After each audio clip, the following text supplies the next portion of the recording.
Hey everyone, I've had too many life stories, and I've had too many life stories to tell to so many different people. So you know what?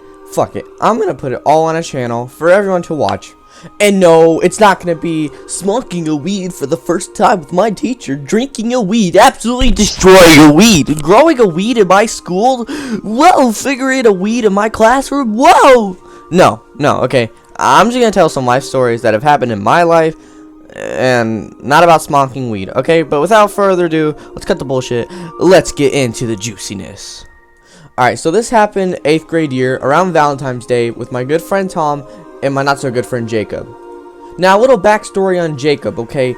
Thinks he's bullin', thinks he's got hoes. Real trap nigga, okay? Real nigga, if real nigga hours was a thing, boy, he would be up till 5 a.m., let me tell you, okay? But then on the other hand, you got Tom, my Asian friend. And me and Tom, we've been friends since 7th grade, since he moved from a school that got shut down. So, me and him have been pretty close.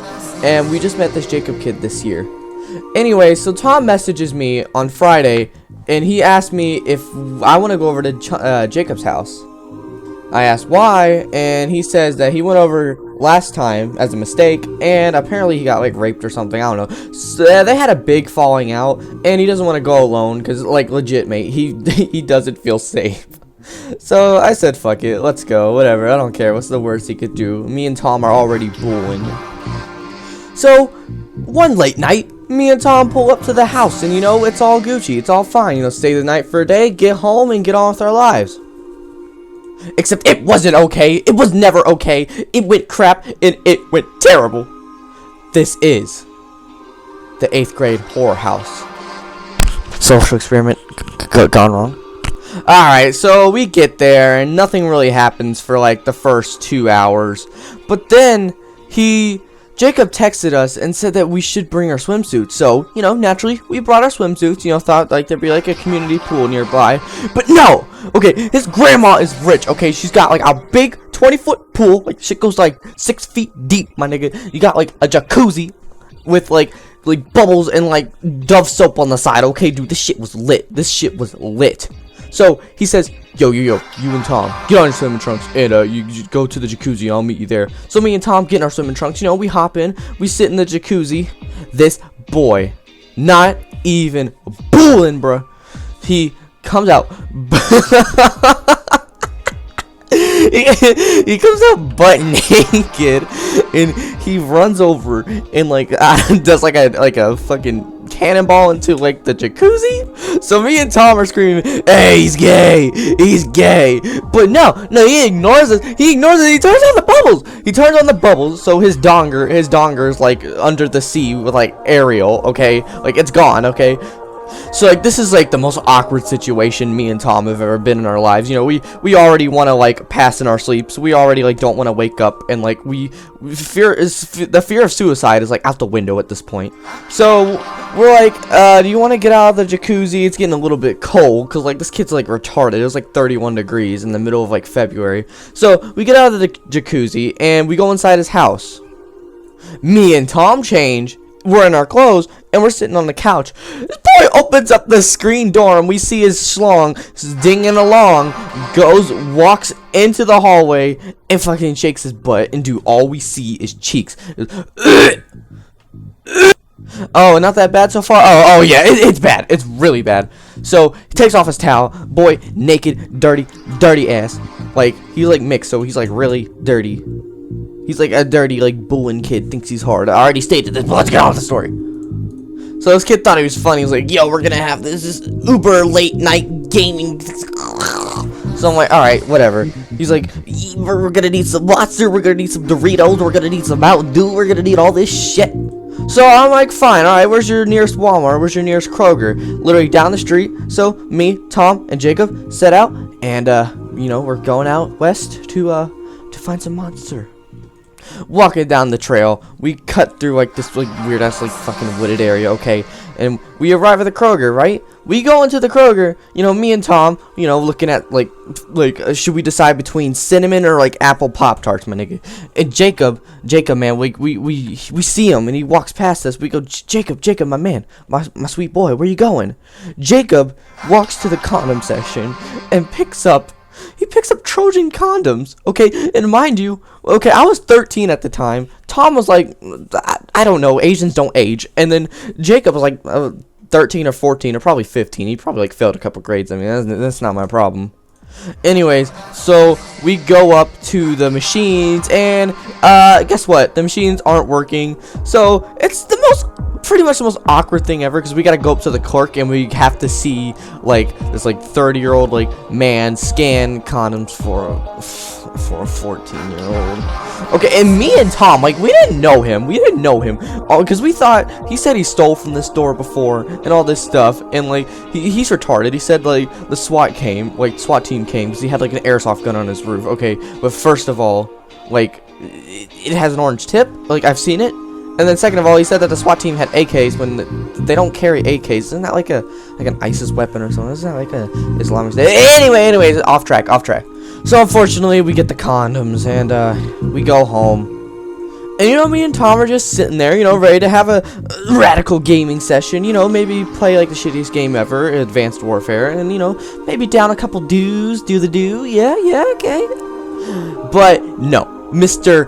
Jacob here gets really horny. He's like, me and Tom are just sitting on the couch, and he goes, oh man, Jillian, because he had the hots for this dude for this girl named Jillian, dude. And we saw the bullets, dude. This shit was like Mount Everest in his pants. Okay, like it was building, it was peaking at the moment. So he does the most grueling thing, dude. He pulls down his oh god, I'm sorry guys, I had to take a pause. Anyways, he pulls down his pants and, you know, he starts beating his meat, and me and Tom, we just book it, dude. We book it. Boopity boppity, back the fuck up. Bippity boppity, bip the fuck off the train to no fuckerville. Okay, we're gone. We dip around the corner, dude. Okay, so like there's like a corner, and we dipped around it, ran into the laundry room, and closed that door shut, and we blocked it like the Nazis were on the other side. Okay, like we were Anne Frank just being discovered by the Nazis, dude. We were closing that shit down. Why were we closing the door? We saw Dirty Boy. I don't know how, but he got shirtless, and then pantsless, and then sockless, and we saw him coming around the corner. He goes, where are you going? And we see him sprinting down it, like holding his dick fucking like Sonic fast, beating it. And just as we close, get the littlest slit through the door, as me and Tom are about to close it, we see him like racing towards the door. Okay, so me and Tom are like in the laundry room. Okay, there's like bleach everywhere. We could honestly just end our lives if we wanted to. You know, we could crack open one and, you know, have a Margaritaville bleach Clorox edition. But no, all we hear is, open the door. Come on, open the door. And this kid is like gay, and he was like spouting fruity shit at us, like, I love you, open the door. Me and Tom are like crying at this point. We want to go home desperately, and we stay in there like 20 minutes. Anyways, we realize that we're in pretty much slavery now. There's no escaping. This is like a North Korean prison camp. Okay, we're not leaving. So, you know, we've just gotten used to the house rules, you know, being I guess fruity. I mean, I guess that's the house rules. I mean, nothing else really happens that night. I mean, not that I can think of. Well, we're talking about like dusk going into evening, but like once it starts to hit the AM hours, real nigga hours all day. Yeah, okay, that part gets really bad. But really nothing. We just like watched a movie. Tom was like crying in the corner, like desperately playing like Crossy Road to get his mind off of that he's just been sexually molested. But then once we start to hit real nigga hours, Jacob asked to borrow my phone. He said he needs to make a call or whatever. So, you know, I trust him because, you know, he's bullying, and I'm pretty scrawny, I'm pretty weak. So I didn't want to get beat up by him. So I let him have my phone. Boy darts to the bathroom. I run after him. I'm like, Jacob, what are you doing with my phone? Locks the door. And I knew, dude, my phone screen. I was praying to God he wouldn't do anything to it. Oh, but it gets worse. It gets much worse for my poor little Galaxy Light phone. I'm sorry. I'm so sorry. So after about 20 minutes later of like not having a phone, we hear the little bit of a door opening up, and it's the bathroom. And of course, it's little fuckboy Tinsley. He hands me my phone. He said, like his pick, like he's like clearing his nose. He's like, sorry, bro, I had to make a call. But it doesn't make sense. Why would you call someone in the bathroom? Okay, we knew what he was doing. We knew what he was doing. I opened up my phone, and my phone is on like Google Chrome, and like the thing on it is Latina porn, and it's just on images. And Tom said that he came on my phone, but he didn't tell me after, so I didn't get a chance to watch it. I'm pretty sure he just wiped that shit off. Anyway, so we decide that we're all gonna start crashing, like, and by crashing, I don't mean like crashing and dying in a car crash, XD. No, but I mean like crashing, like going to bed. So Tom being the fucking Sanic man that he is, he races to the guest room, and boy, he slams that door shut. And I'll be honest with you, I was a little pissed because I did not want to be in close contact with them. Okay, I didn't want to be in a room that was doorless or had a door open, okay, but Tom was in an isolated room, you know, a nice little 10 by 10 foot room, guest room, you know, got about 2 sheets, 2 pillows, you know, got a nice little bed going for him. You know, I call the couch, and me and Jacob Tinsley are just sitting on the couch because Tom locked himself in the room because he couldn't handle the fruity shit anymore. And my boy Jacob starts going up and going, like scratching on the door, going, oh, Tom. Oh, Tom. And Tom's going, hey, boss, stop. Stop being gay. I'm trying to sleep. Tom, that's how Tom talks. He literally talks like, I don't know why. He doesn't have like a lisp or anything. Like, he's not like lispy Jimmy. Like, he doesn't have like a disorder or anything. I mean, he's pretty. Tease me. I'm sorry, I'm cringy.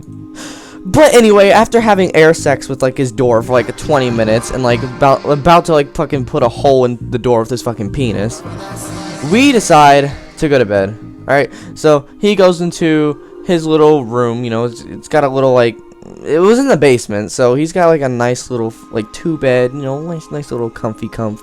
Alright, and I got the couch. Okay, the couch is in the living room, which is in the basement, which is the biggest, most open place to get like butt fucked by him from like any angle.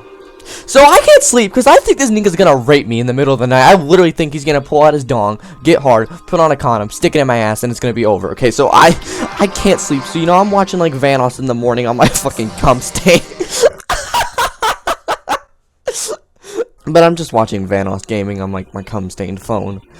And I guess I just can't protect my butthole for 24 hours, man. I guess I passed out. And, you know, it was all good. You know, I was in Dreamville. I escaped the fucking Amity house horror for like at least like 7 hours. Okay, but then when I woke up, it resumed. The horror resumed, and it resumed in a terrible way. I wake up and I'm like, what? This doesn't feel like a couch. You know, it feels a little bit more comfy than a couch. And why is there a pillow under my bed? And why is this nigga's arm around me?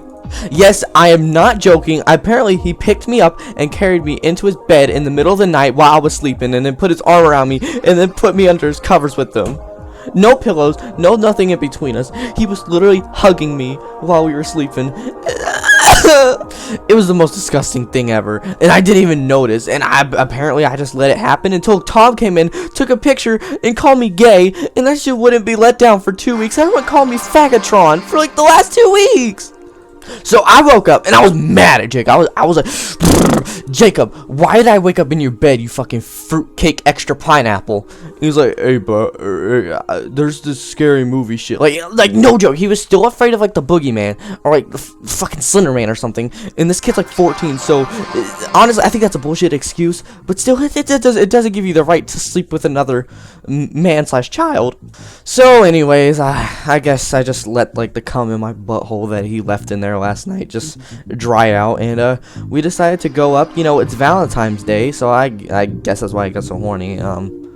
We go up there, and she's like, oh, Tom, Jackson, Jacob, happy Valentine's Day. And she has a bunch of McDonald's burgers. So we're like, hey, it's lit, and fries, and a drink for all of us.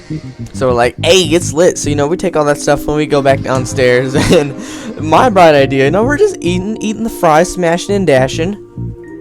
You know, as a joke to follow along and like kind of bully Tom. You know, I threw a fry at Tom and it went in like his little haircut, and he started like flailing his arms everywhere. Best job.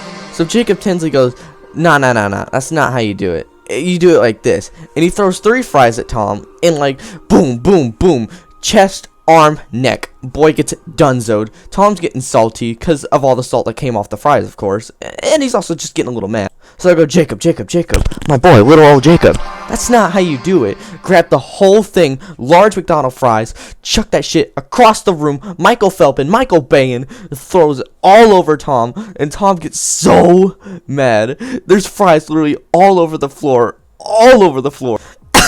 And then I take my burger, like the burger from the patty. I take the patty and fucking frisbee that shit, and I chuck it across the room, and it hits Tom, and he ate all that contact. And like this went, bam! It went right there, dude. It was so funny because he had that recoil, like it hit him so hard. The patty hit the wall and like made a grease stain, and like Tom fell back like off the little lounge chair. It was fucking hilarious. So Tom gets mad and he tries to nail a burger at Jacob Tinsley, and Jacob gets really mad. Jacob's all like, "Oh, Tom, you think I'm playing? He grabs, like, he goes upstairs, grabs ketchup and mustard, goes over to Tom, and spreads all over Tom's little white precious sweatshirt. He sprays ketchup and mustard all over him.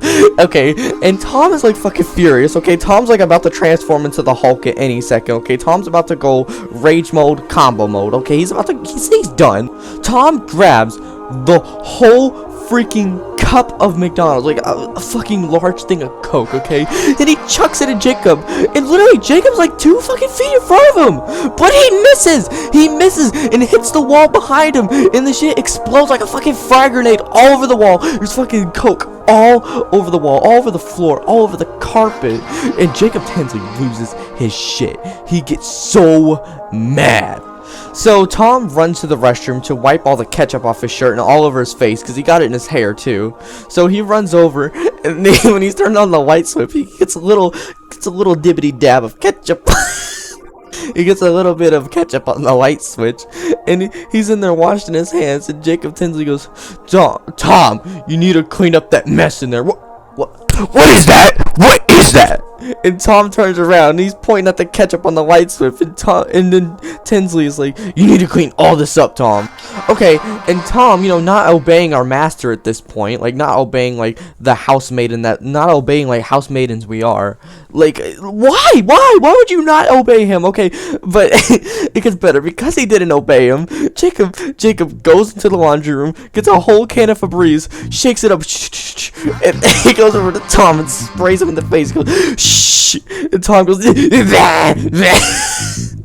So I'm sitting on the couch, like, wondering what's going on. Like, is he spraying him with, like, mustard gas or something? Like, is Tom about to die? No, I see Tom rounding the corner, like, like, he's trying to get, like, bees, like, off around his fucking face. Like, stop. This Jacob kid is spraying a whole fucking bottle of Febreze all over this boy, my main man, Tom, my mainframe, Tom. And Tom's like running away from this Febreze, like, you gotta clean it up, and Tom can't breathe at this point, okay? Like, literally, like, his lungs like 95%, like, fucking Febreze at this point, and, like, fucking, like, lemon wax. Like, that was the smell. So Tom has, like, fucking 2 HP left. Like, in the boss fight, Tom is, like, going down, okay? Like, he's getting defeated by, like, the fucking Lord Savior. He's 2 HP on the floor, crawling around, still getting sprayed. He's getting sprayed so hard, and Tom fucking goes head first, fucking rams his ass into the the pool table, hits the fucking peg of the pool table. And my main man, Jacob Tinsley, had a whole fucking like bottle of Kool-Aid on top of it. It spills all over the pool table, stains it. Boy, Kool-Aid does not come out, believe it or not. It does not come out. So Jacob's like, I'm taking out the trash. He picks up Tom by the collar, fucking throws his ass outside. It's snowing. It's fucking cold. And like we're making fun of it. And Tom's trying to get in. And like he broke the lock off, so like Tom couldn't get in. And we were like recording him, and we were like, oh, poor Tom. Okay, like, I didn't know what was happening. Okay, I was scared. I wanted to leave the house. Like Tom could fucking run away. Okay, like he could start a new life in like Norway or something. He could just run at that point. But I was still stuck in the fucking house of horror. Anyway, so I guess Tom calls his brother, you know, because he's had enough of the bullshit. Okay, he just wants to get home and take a fresh shower, you know. So I guess I'll follow after, and I call my parents too, and I get picking up, I guess you could say. And yeah, ever since then, me and Tom, we've been pretty close. We pretty much survived the war prison at this point, and we don't really talk to Jacob anymore. Apparently he's like in high school now, doing good. I don't know if he's still bowling or a real nigga hours. But I think that's gonna do it for my first story, guys. There's gonna be other stories later on, but this is just my solo story. This is my experience, and yeah, catch you guys later.